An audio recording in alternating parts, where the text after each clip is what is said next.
Aujourd'hui, je vais vous parler des limitations de SEMrush lorsqu'on l'utilise sur une micro-niche. Par exemple, mon site sur la Slovénie, c'est une micro-niche. Un nombre limité de mots-clés. Si on compare par exemple à un autre site du voyage, TripAdvisor, un site bien connu, ici vous avez 2 300 000 mots-clés.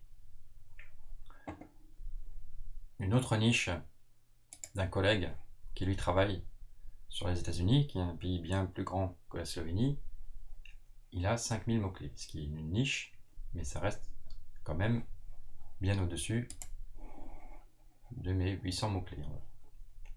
Donc en dessous de 1000 mots-clés, on peut estimer que vous travaillez sur une micro-niche. Tout de suite, on voit cette courbe avec de très grandes variations. Mais il ne faut pas se focaliser sur ces variations, car le SEO se fait en plusieurs mois, voire années, et donc il faut plutôt regarder les courbes sur 6 mois ou 1 an.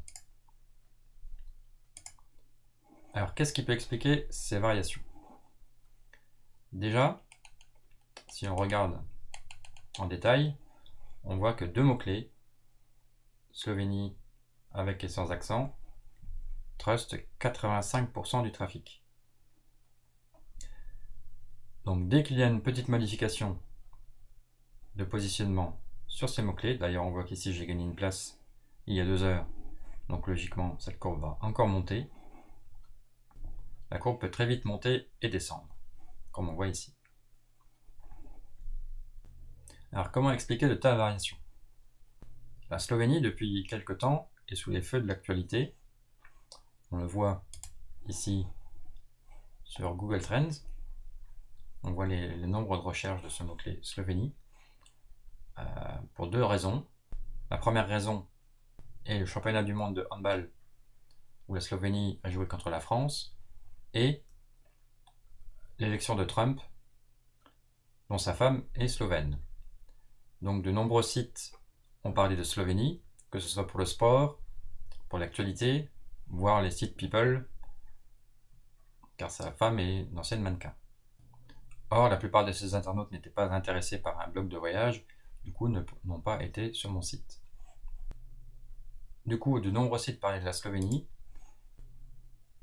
Je pouvais perdre ou gagner 10 places, ce qui fait que vu le volume de recherche, j'obtenais ce genre de courbe. Maintenant, si on regarde la courbe du trafic de mon site, on verra une autre courbe qui est plutôt stable.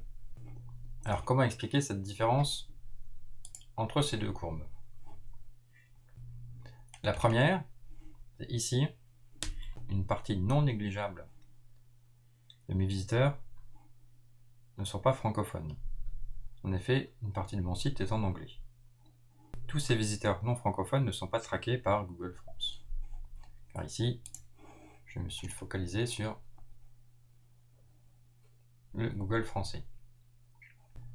Deuxième chose, SEMrush ne traque que les visiteurs venant du moteur de recherche. Même si ça représente une majorité, on voit que près de 35% de mes visiteurs ne sont pas traqués. Et dernière chose, comme je vous le disais au début, SEMrush fait une estimation par rapport à sa liste de mots-clés. Même si elle est très importante, elle n'est pas complète. Si on compare par rapport aux mots-clés traqués directement par Google, on voit que si ici Slovénie est le premier mot-clé qui me rapporte le plus de trafic, pour Google, ce mot-clé n'est qu'en 16e position, avec 8 clics. Beaucoup moins que le premier, avec près de 20 clics. Et si on analyse un petit peu plus en détail les requêtes que donne Google Search Console, on voit qu'une grande partie sont en anglais, et il y a beaucoup de requêtes longues, ce qu'on appelle la longue traîne. En conclusion, je dirais que SEMrush est un outil très utile pour suivre vos mots-clés, pour suivre votre trafic, mais il ne faut pas se focaliser sur du court terme, et surtout il faut utiliser d'autres outils qui permettent de compléter les données de vos sites.